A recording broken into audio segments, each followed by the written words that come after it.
Triple G. Brace yourself for the things you'll see. From comic books to toys and more. And all cartoons that we adore. Pop culture, flicks and geeky stuff.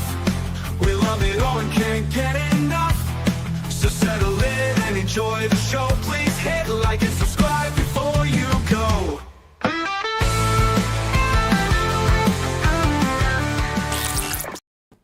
How's it on YouTube? Peter here, your ginger Geordie Geek. Welcome back to the channel for something a little bit different this time. I'm going solo. A few of you have reached out and said you like it when I do one-man shows and interact with the audience a bit more. So I'm going to be doing a few more of these. So thank you very much to everybody who's already jumped on. I do appreciate it. We have got Aussie AC. Nice to see you, bud. I hope you're doing well. And we've got James T of the Keegan. Nice to see you too, bud. Hope you're well. So not going to keep you as long, just half an hour or so most likely. Got a few things to go over, a few channel updates, a few comic book reviews for you, and I want to talk a little bit about what's happening on the channel going forward. Few changes. But first things first, I've been to a toy fair today. I'm not going to show you what I've bought yet. I'm going to do a little video on that. But chuffed to bits. I've managed to pick myself up some very, very cool, very, very nice vintage action figures, which I've been after for a good while. So yeah, very pleased to have picked those up. Also, I'm going to talk about it in a little bit, but I did a live show last night on a channel that I've not been on before, Arrowfire, and met a couple of new people, and I happened to bump into one of them at the toy fair today, which was great. So that was really, really nice. So nice to see them. We've got Shelley in the chat. Nice to see you've caught live. Good to see you, Shelley. And we've got Andrew. Always good to see you, pal. I'm supposed to be sorting out my wardrobe. Not procrastinating in the chat. Your wardrobe can wait, mate. You can do that anytime. Yeah, good to see you. So, like I say, guys, nothing really exciting today, but we're going to just do a bit of a hangout, a bit of a chat. Really want you guys in the chat to be interactive.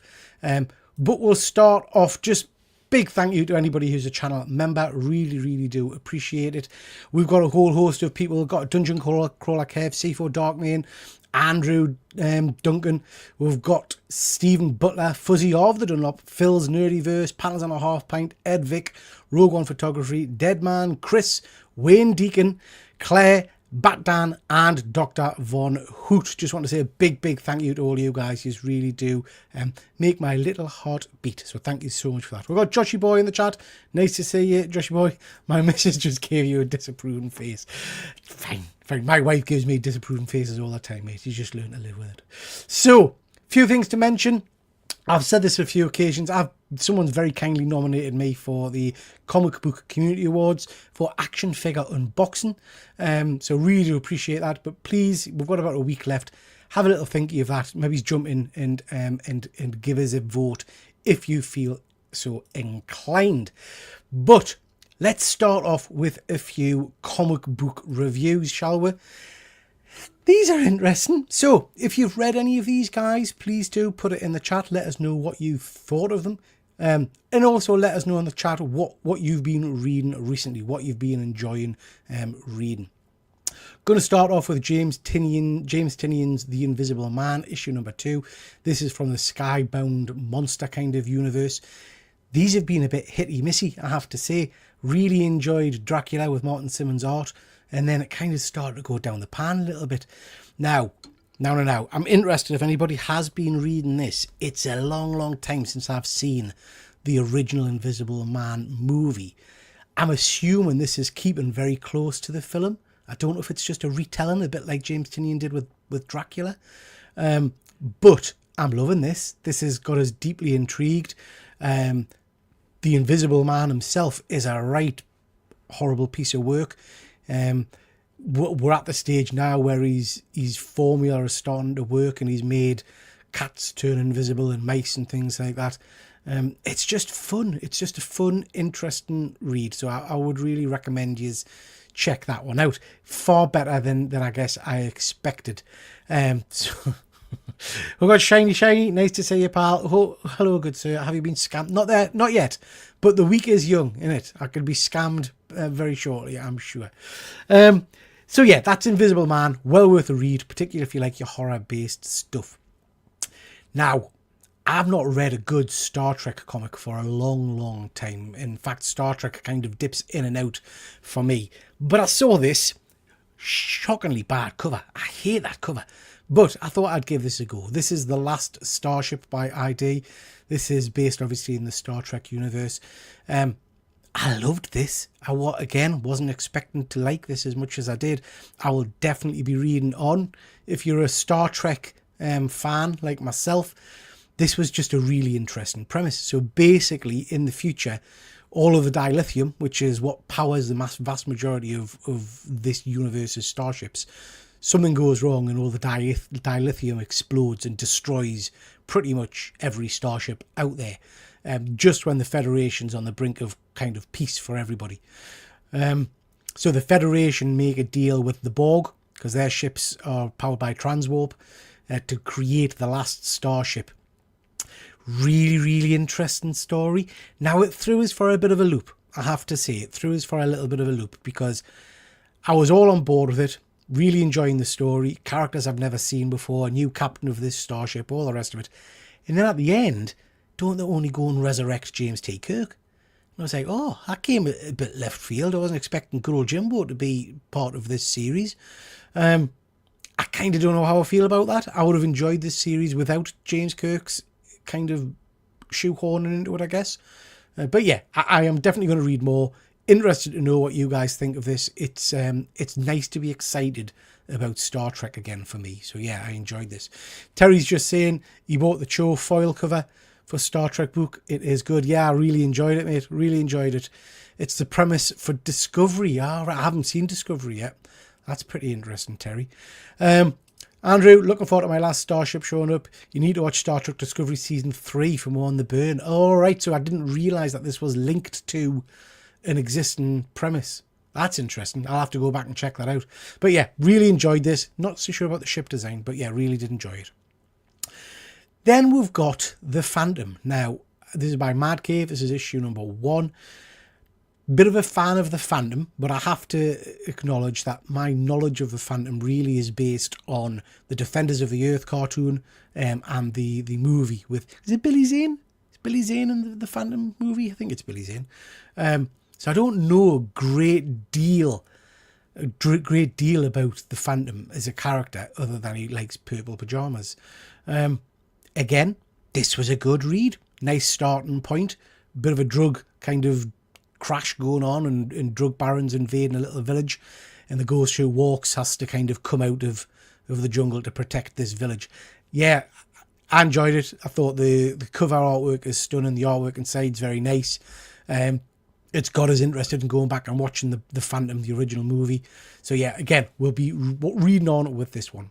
Phil, haven't watched Discovery, call yourself a Trekkie. I know, Phil. I'm literally just starting on, what'd you call it? Strange New Worlds. And then, because I'm well out of date with Star Trek TV shows, to be perfectly honest. So I'm going to watch Strange New Worlds. I think there's 3 seasons of that. And then I'll pick up Discovery and see what that's like. And Lower Decks as well. I've been told Lower Decks is really, really cool. And Andrew, what's the other one you told us to watch about the Janeway? Some of the Janeway crew are in it. Again, an animated one, I think. So yeah, couple of good books there. Couple of good books. Just before we move on, I thought I would take a little look-see. So I've been moving all my stuff around at the moment, shifting things around, moving rooms and everything. And I've basically shifted all of my to-read books onto one set of shelves. So I thought what I might do is just go through some of these books and just have a look and see if you guys have read them. And we'll do it shelf by shelf over the next few weeks. I have flicked through a lot of these. I've read bits of these, but these little pile in particular are ones that I think I've had on my shelf for a long, long time. So we'll start off with this. I'll get this wrong. This is The Last Iron Jar by our good pal Kev Wells. Kev Wells is a stunning writer and artist who I've had on the show on a number of occasions doing my art show. He's been self-publishing this for a long, long time using Kickstarter. I've bought all the single issues, just backed his latest Kickstarter project. But when I did the last campaign, I think it was, I got the trade paperback, because I do like to read things in trade paperback format. So this is a very, very cool book. I recommend you check it out. The synopsis is, after Ragnarok, all that was left was the realm only known to the survivors as Endrenheim. Endrenheim, however, is a dangerous place where the good do what they can to survive, and the bad do what they can to take control. Very cool. If you're not familiar with this this book, his artwork, Kev's artwork, is just amazing. It is black and white, which I tend to like these days. But he's just a phenomenal artist and a phenomenal writer. So I recommend just check this out, guys. If you ever see him, he's at Thought Bubble. If you ever see him at any of the cons and things like that, please do try and pick up some of his work, because he does absolutely amazing books. So yeah, really looking forward to getting stuck into that one. Prodigy, that's it. Thank you, Andrew. And Star Trek Prodigy. I just hung both my Trek uniforms in the wardrobe. Neither fit, but can always hope. I got an original TNG captain's uniform when I was about 16 from a convention. No way that's fitting us now. Still got it, but no way it's fitting us. And then I got an updated one a little while ago. Phil's still in the chat. Declan Shelby. This is Old Dog. I've been told this is absolutely fantastic. I bought this out of embarrassment, really, because I went over to Declan Shelby when I was in Ireland and tried to get him to sign a book, thinking he was the artist on it, and he wasn't. Anyway, so I picked up this. This is Old Dog. If you've read this, let us know. It does sound interesting. It's got nice artwork inside again. So yeah, I'll give that one a go. We've got LN Studios just popping in to say hi and request you stop buying Kinder Eggs. What's the matter? Do you not like me chocolate chops? So yeah, that's that one. Now, this is where I get shouted at by a lot of people. Canto. This is Canto the Hollow Men, which I think is the second trade paperback. Everybody was going crackers for Canto, saying how fantastic it was, and it's a superb book, and Disney are going to pick it up, and oh my god, it's heartwarming. I thought it was shite. I really did. It didn't blow me away at all. But I've bought the second trade paperback just to see if this is any good. If you're not familiar with Canto, he's a little robot who hasn't got he's got a mechanical heart. It's a bit kind of like the Labyrinth kind of storyline to it, I guess. But yeah, it didn't rock my world, I have to say. James, yeah, Shelby fobbed us off. He certainly did. He's at Thought Bubble as well. I might go and kick him. I enjoyed Old Dog. I think you will too. Good stuff, Phil. I will give it a go. I thought it was terrible company. You mean this book, Ellen, Canto? What, you didn't cry? Absolutely not. I cried that I'd paid money for the book. But yeah, that's Canto. Now, I have read a lot of this, but it's sat on my shelf to read in one go. Bloody hell. This is Good Old Thor by Jason Aaron. Yeah, it's a classic, isn't it? Gore the God Butcher. Stunning artwork. I just absolutely love this series.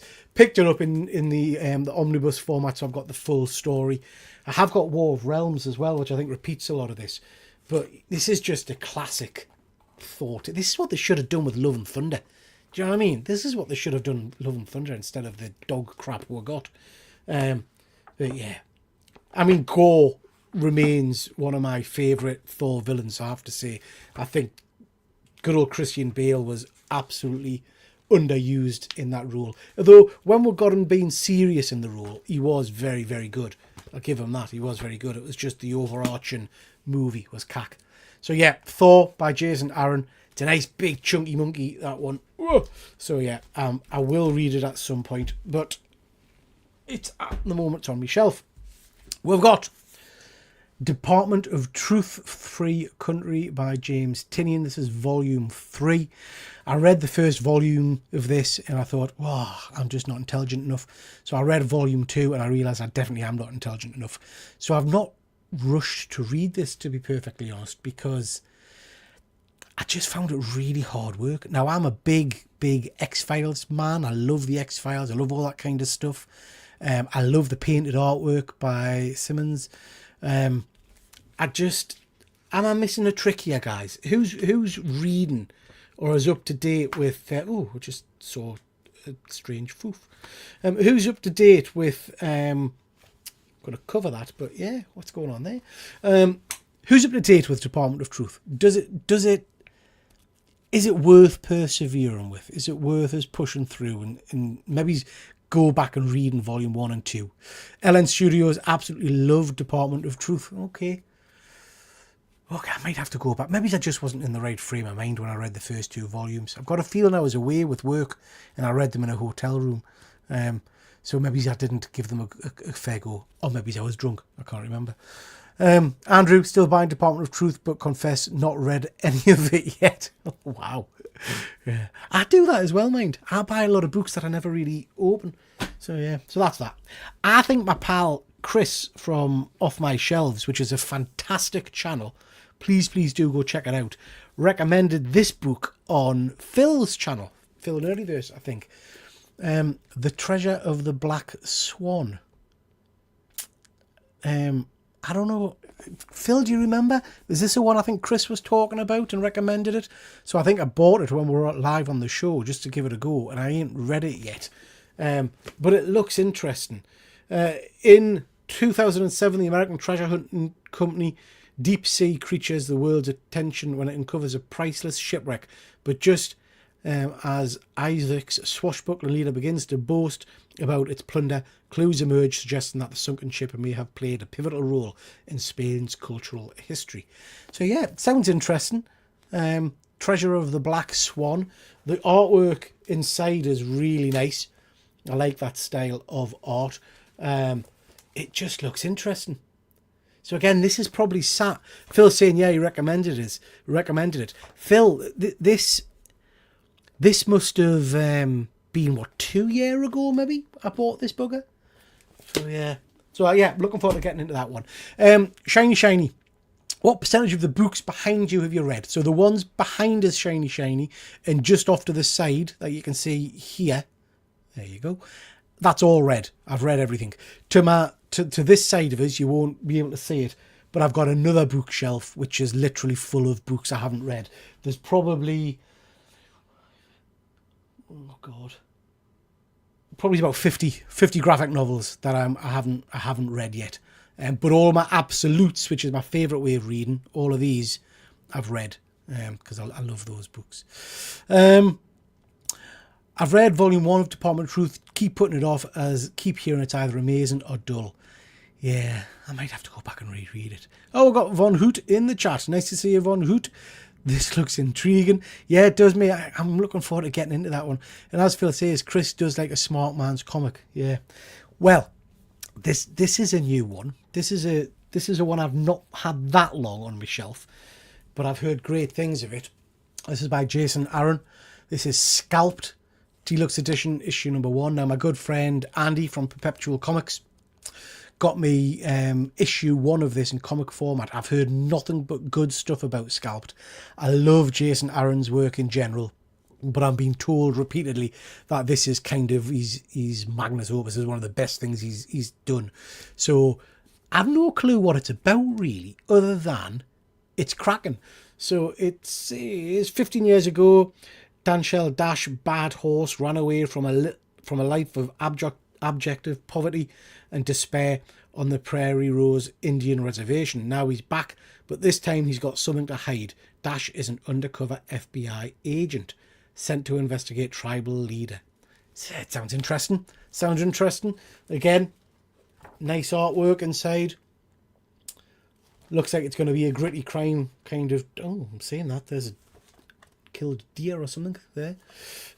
Yeah. Interesting. Anybody read Scalped? Like I say, I've got a lot of people telling us it's the one of the best things that Jason Aaron's ever written.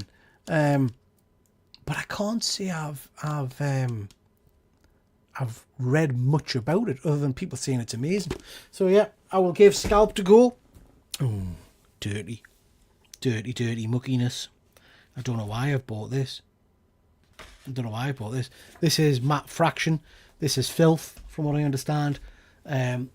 For mature readers. This is Big Hard Sex Criminals, Volume 1 by Matt Fraction and Chip Zdarsky. Look at that cover. Nice shiny gold. Pink. Again, I just buy shit. Again, I've got no idea what this is really about. Just people kept telling us you need to... Oh, it's mucky. It's a mucky book. People keep telling us you've got to read it and it's very good. But I don't know what it's actually about. Yeah, this looks a bit... okay. There's a lady there doing cocaine off a lady's bum. That's interesting, isn't it? So yeah, I'll give that a read. It's a graphic novel about a couple who stop time... Okay, I'm going to read that out to you guys if you haven't read this. It's a graphic novel about a couple who stop time when they orgasm. So they rob banks. Okay. I'll give that one a go. Next, we've got Von Hoot in the chat, so I know he will appreciate this. I've not read it yet, but I'm looking forward to reading it. This is the deluxe edition hardcover of Murder Falcon by Daniel Warren Johnson. One of his earlier bits of work. You've probably noticed, guys, my preferred way of reading these days is these nice hardcovers where you get a complete story, more or less. I can't be chewed, really, with monthly books anymore. My attention span doesn't last that long. I kind of start to peter out a little bit. So yeah, I like a complete story that I can sit and read in one go. I've heard nothing but good stuff about Murder Falcon. It looks batshit crazy. It's got that classic Daniel Warren Johnson beautiful artwork. It just looks stunning, absolutely stunning. I mean, Daniel Warren Johnson's artwork isn't for everybody, I get that, but I really do enjoy it. I thought his Transformers run was superb. So yeah, this looks cool. Not really sure what it's about. The world is under attack by hideous monsters and Jake's life is falling apart until he meets Murder Falcon. Murph was sent from the heavy to destroy all evil, but he can't do it without Jake shredding up a storm. Let us know, guys, if you've read that, Von Hoot. I know you've read this. Let us know, is it good? It looks pretty interesting. It looks pretty cool. So yeah, I'm looking forward to getting into that one. And then, Leon, you filthy, you dirty boy, Leon, you dirty boy, wants us to hold up the sex book again. We have got Big Hard Sex Criminals. I think the actual comic, Leon, is just called Sex Criminals, but this is the hardback graphic novel. So Sex Criminals. The last book on my shelf I was wanting to show you is this time, and we'll do more next time. This is one probably for the horror channel to talk about. This is Razor Blades Book 1, the horror magazine, featuring stories by James Tynion and a whole host of other people. I got this at Thought Bubble a couple of years back. I'd heard about this book. And I just thought the cover looks incredible. James Tynion, as we know, does some stunning horror work. I am a massive fan. Anybody that knows the channel will know I'm a big fan of anthology-related horror. And that's what this is. It's just a whole collection of short stories, loads of different art styles, some colour, some not. Oh, that's Simmons, isn't it? Some beautiful painted artwork there. Yeah, this looks like it's the kind of book I could quite happily just sit and go through. And you haven't got to read this one in one go, I guess. You can, that's a bit creepy. Okay, James Keegan. You don't have to read it all in one go. Yeah, it looks stunning. So all horror-based stories. Again, if you've read this one, let us know. Is this any good? It looks interesting. It looks like it's got a whole host of great artists and writers attached to it. So looking forward to getting stuck into that one. So that is a few books that are on my reading shelf. There's probably 50 more sat there looking at us. So next time I do a solo live show, we'll pull out another 5 or so and have a bit of a chat about those as well. Just jump to the chat. Phil reviews a review show. Smells a review show coming on. What was that show the Homelander show was in that was bloody and gory? What was the show that the Homelander show guy was in? Was that Things of Anarchy? Was he in the Anarchy thing? Not sure, Phil. Not sure. Phil, they can freeze time when they play with them. Heard Sex Crumbles was good as well. Let us know. Yep, I'll be reading that when the house is quiet. Does cocaine originate from ladies' bums? That's what I've heard, Shiny. That's what I've heard. I've never explored it myself, but I'll have a look. I'll check it for artistic purposes, for research. I'll look into it for you. I'll look into it and I'll report back. Going a bit fast. Maybe the poor lady mistook the cocaine for talcum powder. Perhaps. Your stuff is much better organised than mine. Currently trying to sort everything I own. I have fits and starts of getting organised, and then it very quickly goes downhill after that. Terry, I've not read it yet, mate. I do apologise. I know you very, very kindly sent us those single issues. I haven't read it yet, but yeah, I am gonna read that one. That's on my list as well. I've heard nothing but good stuff about it. He was a criminal who became a sheriff. I don't know that one, Phil. Not sure. He's a great actor, but the guy who plays Homelander. Okay, chaps, just to mention, I've talked about this a little bit before, but I had the incredibly good luck of just happening to be in the Lake District last weekend and wandering into the Lakes International Comic Art Festival. This is a one I've not really heard of before, so let us know in the chat if you've heard of this, if you've been to it before. It had some good guests there. Charlie Adler was there, didn't get to see him, but a couple of people from Thought Bubble that I recognised were there. The guy who did the Muppets covers for myself and a few of the others was there, so I had a good chat with him. Roger, he was a nice bloke. I didn't have time, obviously, to look around everything, but I went into what they were calling their kind of their retailer tent, and there was one bloke selling comic books, which was great. There was a lot of stuff from the 77th or the 71st, which is the Judge Dredd people. So that was nice. But as I've mentioned to you before, the highlight for me was bumping into Grant Morrison, who absolutely wasn't expecting, well, I wasn't expecting to see him there. I got a few bits and bobs signed by him. Grant was absolutely lovely, really, really nice chap. And it just got us thinking about his work. Now, I'm a massive Superman fan, and his All-Star Superman is probably one of the best bits of Superman writing I've ever come across. But he is a little bit off the wall at times. He's done some really interesting stuff. His Batman and Robin was interesting. His X-Men run didn't necessarily blow me away all the time.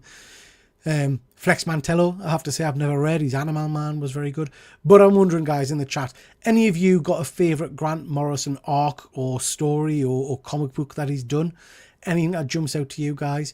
For me, I think my favourite work he's done, I get a bit lost off with Grant when he goes into kind of really cosmic kind of, let's be honest, probably substance-fueled kind of stuff. Final Crisis was all over the shop for me. I didn't understand what was happening with that. When he's doing more grounded stuff, I really, really enjoy him.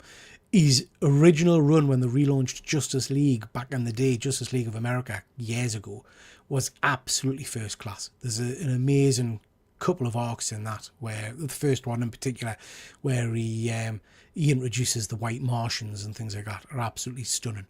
His X-Men was okay. It didn't necessarily blow me away. Batman and Robin I really enjoyed. I wasn't a big fan of Batman Rip, but I did enjoy his Batman and Robin. Never read any is it Invisibles? I think he did. Anybody read Invisibles? Not really my cup of tea, I have to say, but well, I'm saying that I've never read it in detail, so I wouldn't know. So let us know in the chat, guys, if you've read anything from Grant Morrison. What stands out for you? What stuff do you like? Von Hoot saying his stuff is mental but genius. Yeah, I think he's working on a different plane to a lot of what I think Von Hoot, to be honest. He did do Batman, and speaking of Batman, we've got Batman issue number 2. So this is the relaunch of Batman. Some of you have commented in previous videos about the fact that they've not actually concluded the current run of Batman before they've relaunched it. We've got Batman with a new suit and all the rest of it. This issue reintroduced to Robin. I'm interested in know people's thoughts. So this is, I think, supposed to be the big kind of exciting relaunch. I couldn't stand it, I have to say. That's not fair. That's not fair. There's elements I like, but there's elements I really, really didn't like. This issue, and you know, I have to hands up, I'm not a regular Batman reader, so I'm lost off with the story here. I'm lost off with why Vandal Savage, who was a big Flash villain in my day, Vandal Savage is now the mayor of Gotham City, or the commissioner of Gotham City or something. Commissioner Gordon is a beat cop. Everybody seems to hate Batman and Robin. It just feels weird. But my biggest bugbear with this is the way they treat Batman and Robin in issue 2. So they're both... It's stupid. So Robin gets shot in the side, and then Batman gets a shotgun to the back of his head. Both of which are totally out of character with the characters. And the thing that wound us up more, and I'm sure for some people that loved it, but now Terry's in the chat here.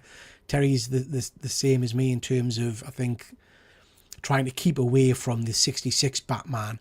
This is just littered all the way through with silly bat gadgets. So issue 1, you had a whole load of little kind of text boxes saying the bat, whatever it was.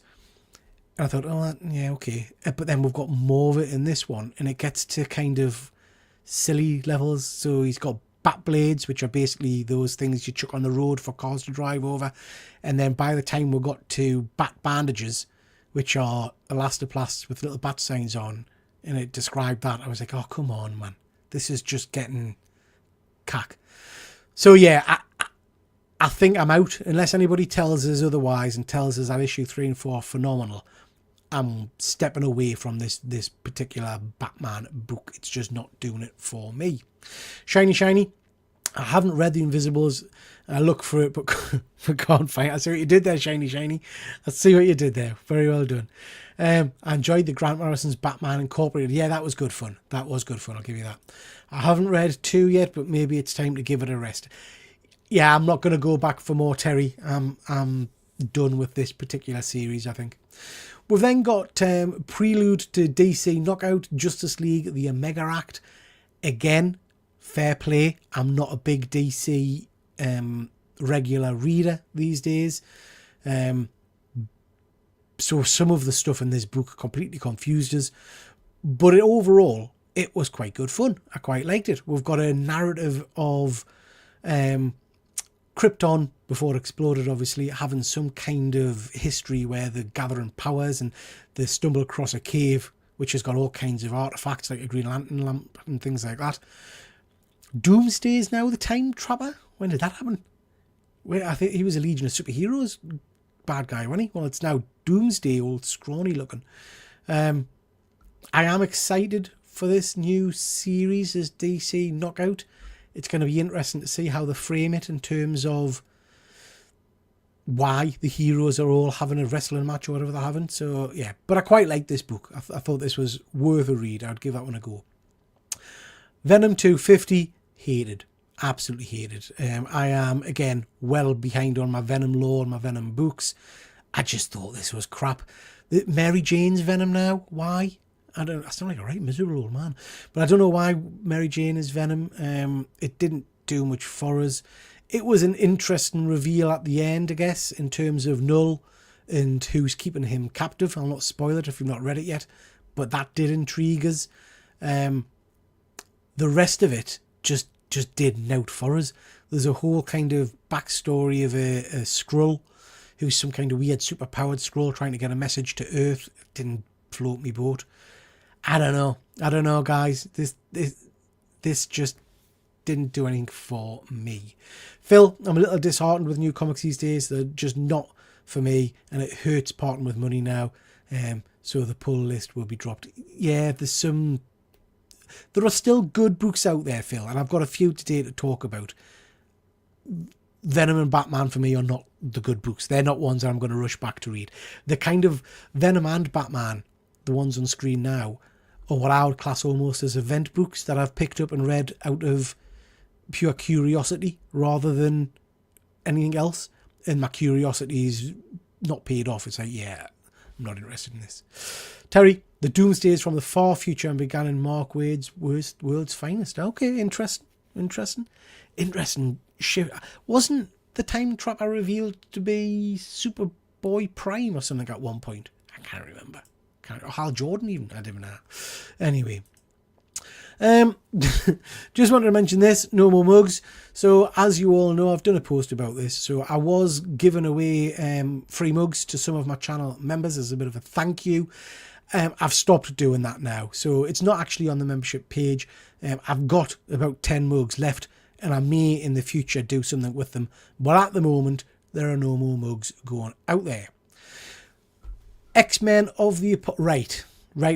We've got 3 X-Men books to review, guys, on today's show. And I am completely confused because I got excited thinking X-Men was relaunching this month with this new kind of X years in the future thing, malarkey. Picked up the 3 books thinking they were all connected, and all 3 books were totally different timelines. So this is Jeff Loeb's X-Men of the Apocalypse, which is where the old X-Men of the Apocalypse, from that old series, have crossed over into the MCU, I think. Yeah, this did no. The artwork on this wasn't particularly good for me. So yeah, I tried. I read this one. I did read the full book. It did very little for us, which is a shame because Age of Apocalypse really did kind of impress me back in the day. This didn't really float me boat. Battle World. God, I am so negative. Battle World was a typical Marvel event book. Let's just chuck a load of random characters in together without real explanation. Just popular looking characters, stick them in and have them kind of battle for a bit. I didn't know what this was about when I picked it up. I just thought I would give it a go because it's got Old Man Thor on the cover and I'm a big fan of his. So they did the job really in chucking all these random characters. But no, didn't out for us. Not a fan.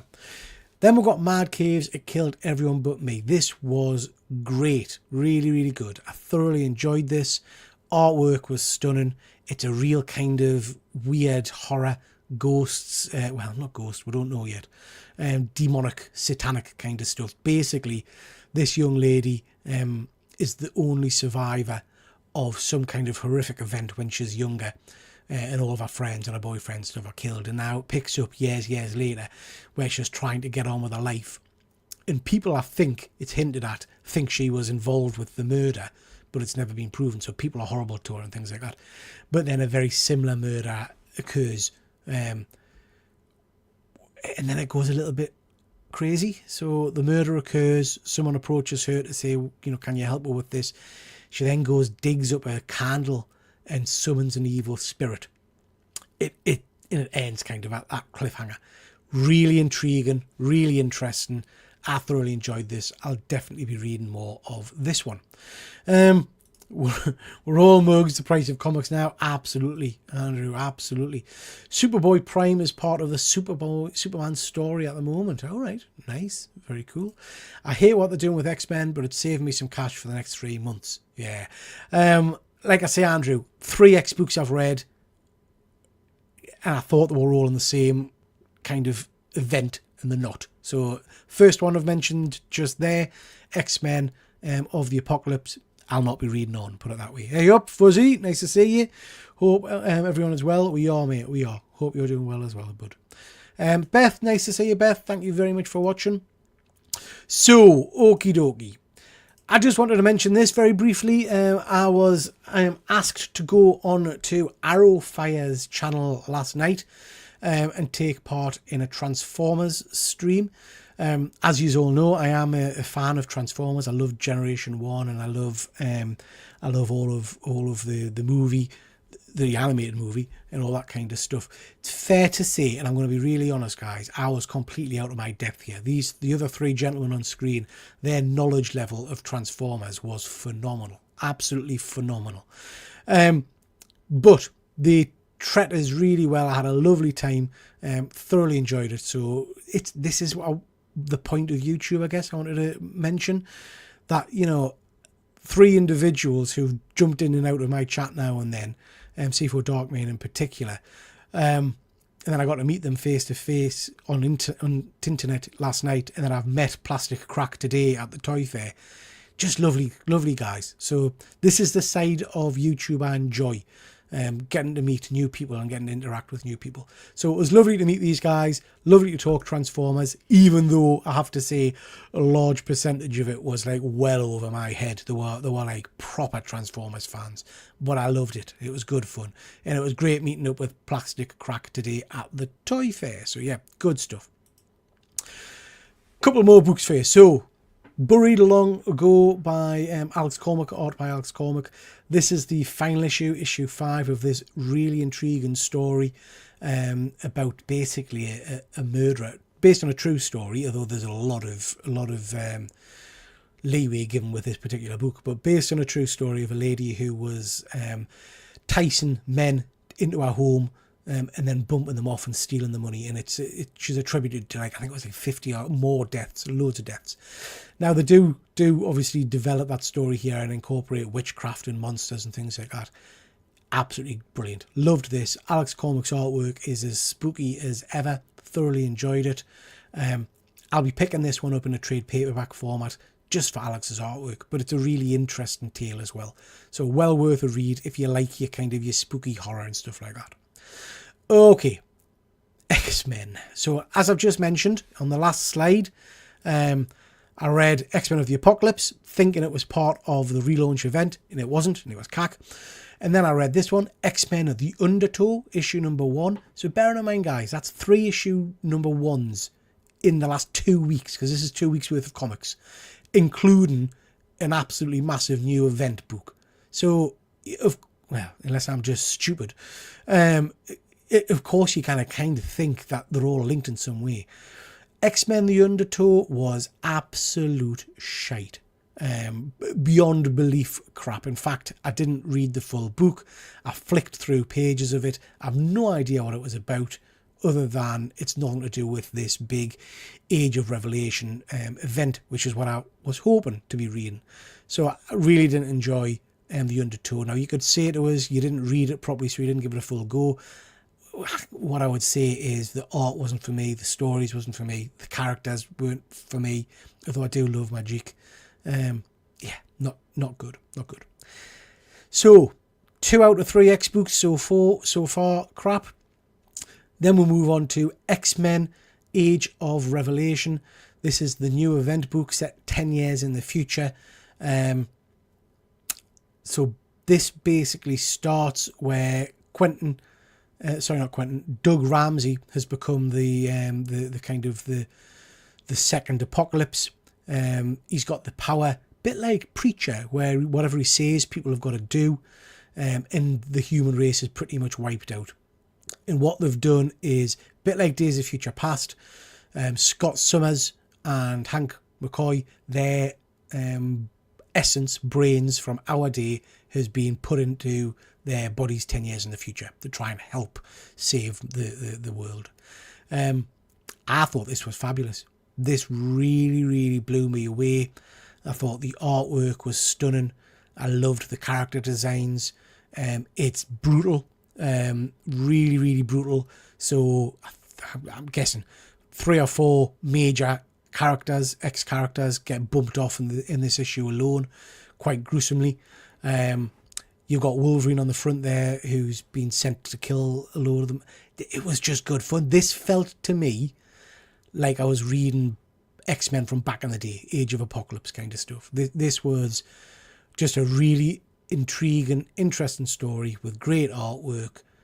And I think because I've been reading comics for so long, I'm always appreciative of books that I feel have got proper risk to them. And what I mean by that is, you read Spider-Man, you know Marvel's never going to really kill off Spider-Man, because it's, do you know what I mean? So there's no real drama to it. Whereas this, because it's set in the future and you know they're going to probably just wipe it all out or whatever, it feels quite risky. There's characters dying left, right and centre. Great, interesting stuff done with characters. So yeah, I would recommend X-Men Age of Revelation issue number 1. It was good fun. It was good fun with great art.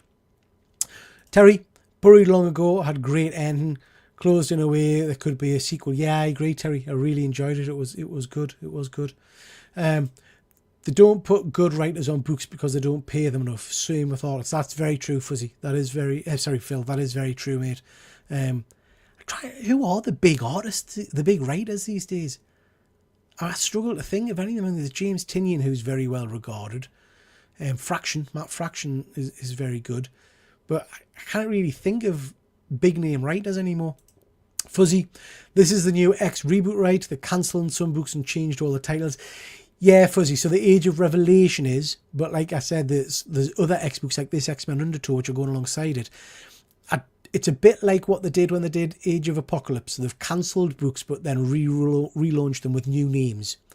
And I'm assuming, like Age of Apocalypse, in 6 months' time or a year's time or whatever, it'll all just revert back to normal format. But for the time being, we've got this Age of Revelation. And it's, like I say, the first issue I enjoyed, so I will be reading more. At least some of the X books return to previous number in January. Yeah, that's true as well. Marvel is very disappointing, but one book a month I buy one book a month for them, and I've stacked it for the past year. I haven't even read that. I tend to find their out of continuity or standalone stuff I enjoy far more than anything else, Fuzzy. I don't read any. Do I? No, I don't think I read any regular Marvel books anymore, like a monthly Succession book. I dip in and then I dip out of some of them. Like I've been reading the current Immortal Thor. It's only up to 2 issues or something, but I've no plans on reading it in its entirety. I just dip in and out of it. Much more interested in mini-series and things like that for me. Okay, guys. I wanted to ask your opinion on a few things, so please do chat to us in the chat. We've done a load of this new live show format now. This is Panel Breakers. So changed my live shows a little while ago. So we do this every Tuesday. If you've not seen it, but I would imagine most who are watching now have seen it, it's a mix of news, toy reviews, year in review, quiz shows, all that kind of stuff. And it's replaced the stuff that I used to do. That's the kind of the aim of it. I wanted to know, I've put something on Facebook and whatnot, if it's working for you. Do you want to go back to the old format of standard shows, or are you liking this format of show? Is there anything you would change from it? I'm also looking at my content at the moment. So I do a whole mix of stuff, and I think because of that, it doesn't help my channel particularly with the old algorithm, because the channel doesn't know whether I'm a toy channel, a movie channel, a comic channel, or what. So I struggle a bit. But I enjoy pretty much everything I do. So I'm interested in your views on this. I do toy reviews. I do live shows like Panel Breakers and Rusty Staples. I do a few shorts, but not a lot of shorts these days. I do comic book shop visits, toy fair visits, and random stuff like that. Like the blind bags and stuff. And then we've got these. These are the things that I started back at the end of last year and really put a lot of time and effort into. And to be quite frank, it's not paid off. So some of them do well, others have fallen flat in the arse. So we've got Pop Culture Playback, where I go back and look at an old show and talk about that. We've got Who's Who, normally focused on characters coming out in movies. And then I've got my I Can View This All Day, where we look at superhero-based movies. Comic Book Clunkers, looking at worst comic stories, and Hero Highlights, looking at... so Joshy's comment. Hero Highlights, looking at good comic book stories. Now, it's fair to say, out of all of the content I do, I love my live shows because that's where I get a lot of my energy. But the effort I put in goes probably on this page of stuff here. I Can View This All Day gets good views. The rest of it kind of struggles a little bit. So I just want some honesty from you guys. What is it that you would cut? Or would you just keep going and doing the same stuff? Is the stuff you're not interested? Is the stuff you are interested? Which bits of my content float your boat? Whilst you're thinking, please do just have a bit of a consideration of it. Stick it in the chat, or drop us an email or a message or something like that. I genuinely want to know your thoughts and views. I love it all. I enjoy doing what I enjoy. I don't, as you all know, I think, I I don't do YouTube for views, money, all that kind of stuff. I do it because I enjoy doing it. But I do want to know that I'm doing something that people actually like watching. So please do let us know. Okay, just before we move on. Marvel feels like a line-wind reboot or direction. That they need a line-wind one and seem to have poor editorial at the moment. Yeah, I think that's a good point, Andrew. I think we've talked about this on various channels before, but I think every now and then, and actually we touched on this last night on the Transformers chat where one of the guys said, do you think there's anything that's canon that can never be changed, or should we be refreshing stuff? As much as it might not suit me because I'm an old fogey and I like my nostalgia, I think to keep these properties and books alive and relevant and accessible to people, you've got to restart every now and then, or else new people coming in just can't jump on. There's not a lot of ongoing titles that are new reader accessible, I don't think. You've got to know kind of 20 years worth of backstory or whatever. So I think things like the you can see the success in comics of things like the Ultimate Universe, and the Absolute Universe is killing it at the moment from DC. You know, new fresh takes on characters seems to be, I think, where it's at, and keeps things alive a little bit. Pad Bear, I've stopped buying new Marvel stuff. I'm fed up to spend money on crap. Yeah, I get that, Pad Bear. I absolutely get that. Oh, got Sorrel. Nice to see you, Sorrel. Hope you're doing well. We need more fake comics. I'm not sure my anxiety can take it, Beth. Do you know that? Oh, you see, you've got to start it. That fake guy, the guy I bought the fake comics from, there was another YouTuber did a video about it not so long ago. Most of you will probably be familiar with Mark Spears, who's kind of the new hot artist and writer at the moment. This YouTuber, this eBay seller is selling fake Mark Spears stuff as well. Mark Spears knows about it and has contacted him and got no response. It's horrendous, just horrendous. Pardon me. You create multiple channels. I'm not good at the old YouTube, so just spitballing. Yeah, I did think about that at one point, Phil. I thought about splitting it off and doing a toy channel and a comic channel. It's a lot of effort. Do you know what I mean? It's a lot of effort. Growing a new channel is a lot of effort. But yeah, you're absolutely right. That is perhaps something I need to consider doing. We've got Kenneth. Nice to see you, Kenneth. Hope you're doing well. Josh, we need more Kinder Egg shorts. Yeah. Your next blind bag opening will be your Opus, I should think. Yeah, 100 of those buggers coming. Live shows are the be-all and end-all for me. Yeah, I know you enjoy the lives, Fuzzy, and I enjoy. That's where I get a lot of me.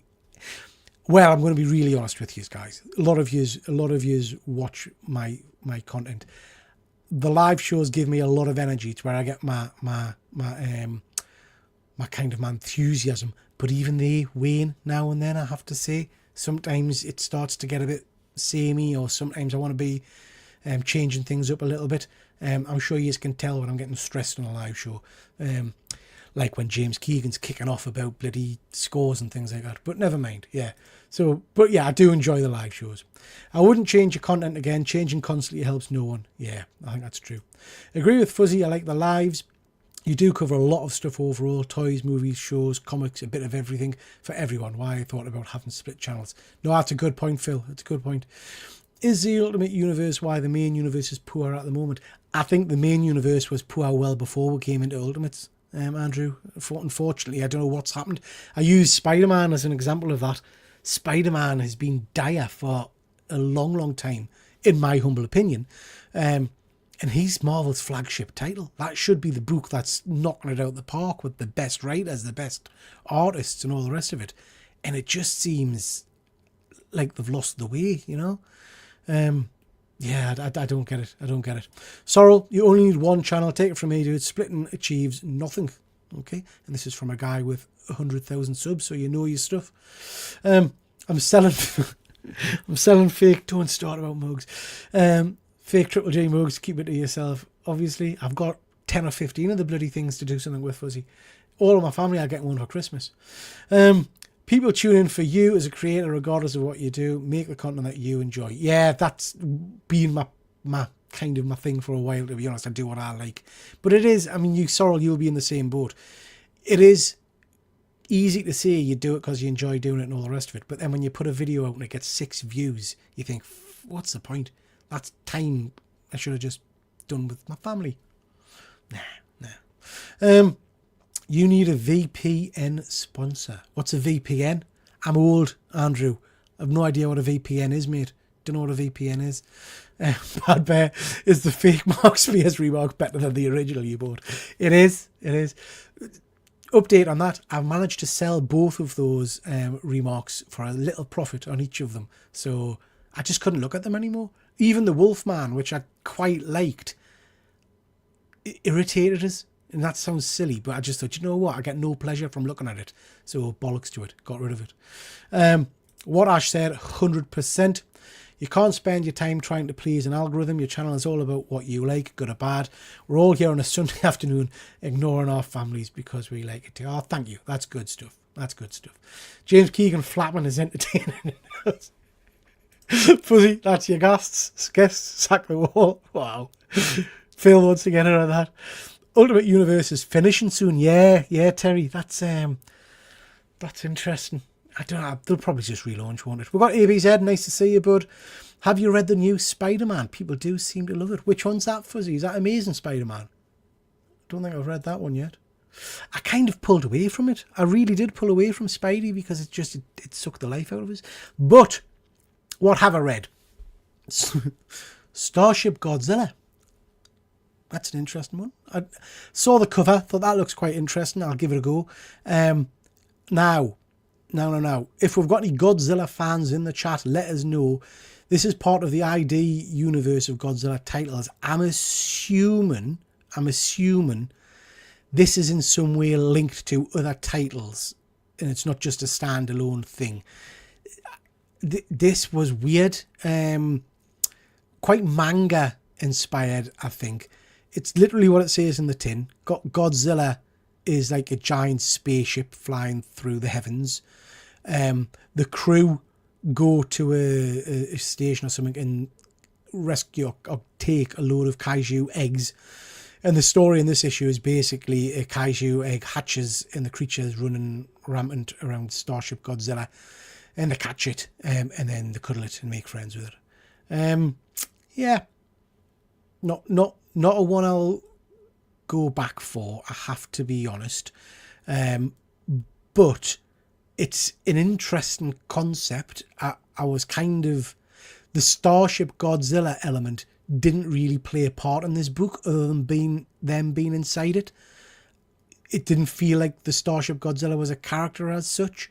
So I'm assuming at some point the Godzilla's going to be like a big Mecha Godzilla and transform and fight. So I don't know. It was just interesting. I'll not read on, but I have to be honest. Now, Valiant Universe has relaunched recently with a whole new load of titles.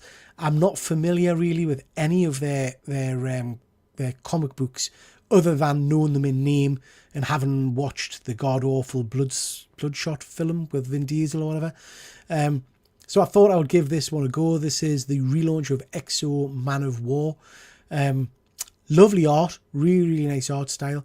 I know nothing of the character, so I don't know if this is linked to the previous, although it does say new origin, new universe and all the rest of it. It was okay. It was okay. It wasn't enough to keep us interested to go back and read on, if I'm fair. But if you're a Valiant Universe fan or a fan of Exo Man of War, I'd be interested to know whether you liked this or not, whether you thought this was respectful to the original and worth reading or not. I don't know. For me, I didn't particularly enjoy the writing, and it didn't excite us. So I presume Exo Man of War is just a bloke who's a bit like Iron Man, and he's got the kind of the Stark Tech kind of stuff, because he seemed to be suiting up in the same kind of way Tony Stark does. So yeah, it was all right.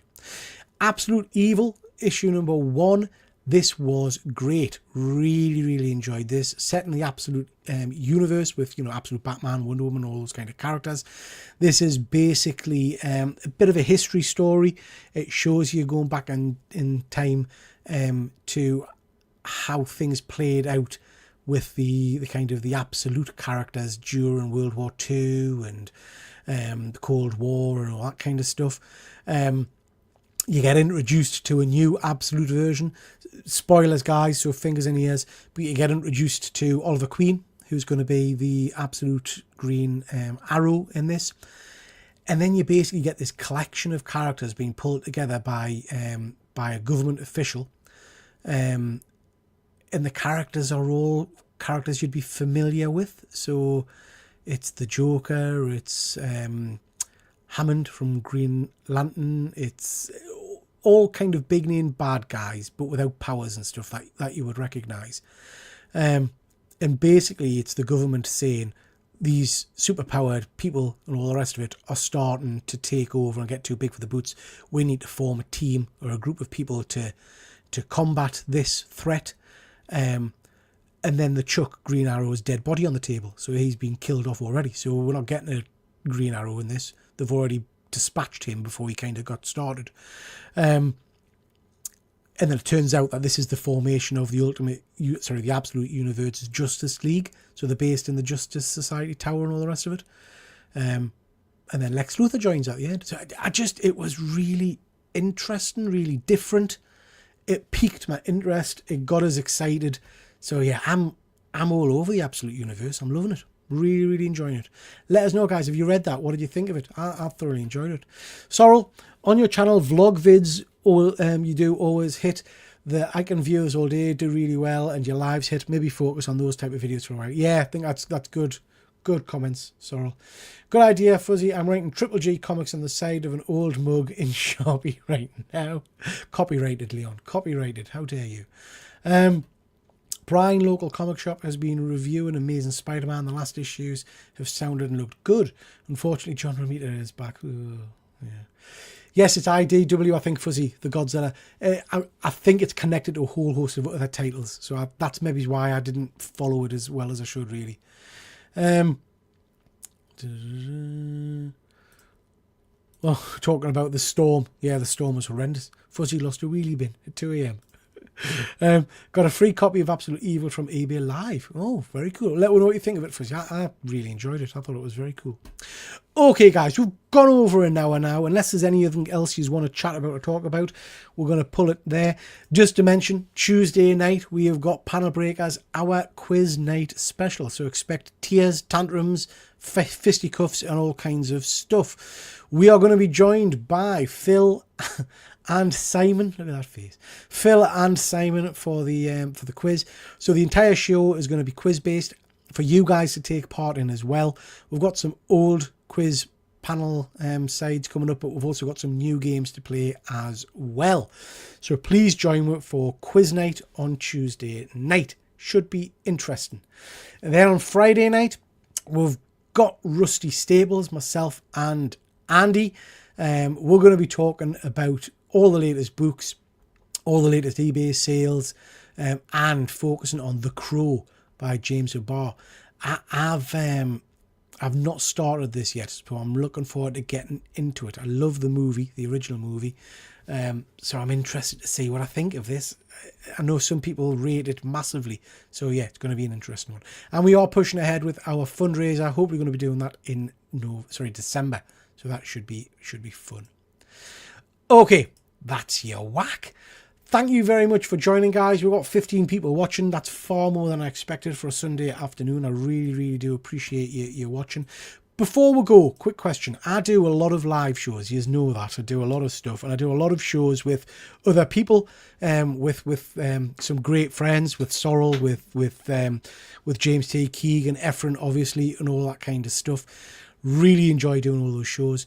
But I do also now and then like doing the one-man shows. Do you like this kind of stuff? Because this kind of format I might knock out and do once a week or once a fortnight or so, if you are interested in it. If not, if you think I'm better with other people supporting us, please just say and I'll do that as well. But for now, ladies and gentlemen, thank you so much for watching. Really do appreciate it. And I'll see you all on Tuesday night. Bye. The curtains close, it's time to go. We really hope you enjoyed the show. Check out my channel for more geeky fun and hit like, subscribe before you run. All that remains is our thanks to you from TripleG and his YouTube crew. We really do hope you come on back. at your